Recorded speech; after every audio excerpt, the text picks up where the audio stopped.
Hello everyone, welcome to the SolidWorks tutorial. In this tutorial, we will learn SolidWorks swift cut command. Here we have one part and we will apply swift cut command on this part. So let's get started. During our swift boss command, we learned that we can swift or swift cut with two options like sketch profile and circular profile. So we will see both the options in this swift cut as well. So let's get started. Create a sketch, select plane and create here a sketch.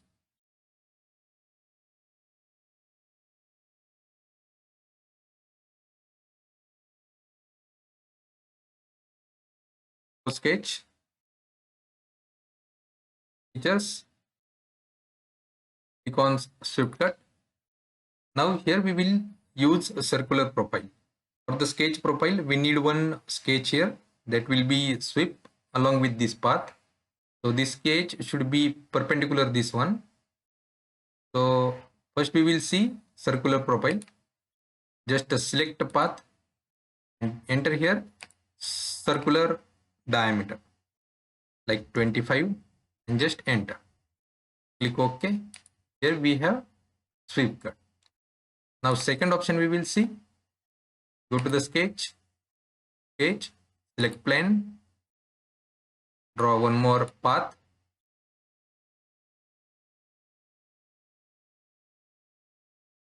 This is the path.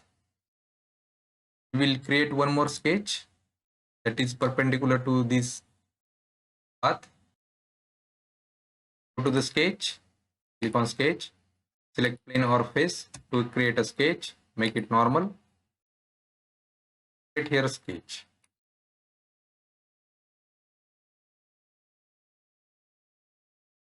Close this sketch.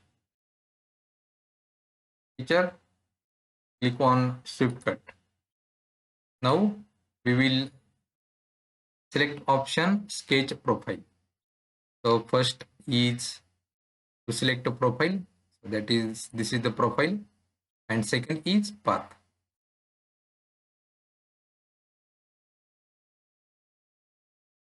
You can see swift cut with sketch profile.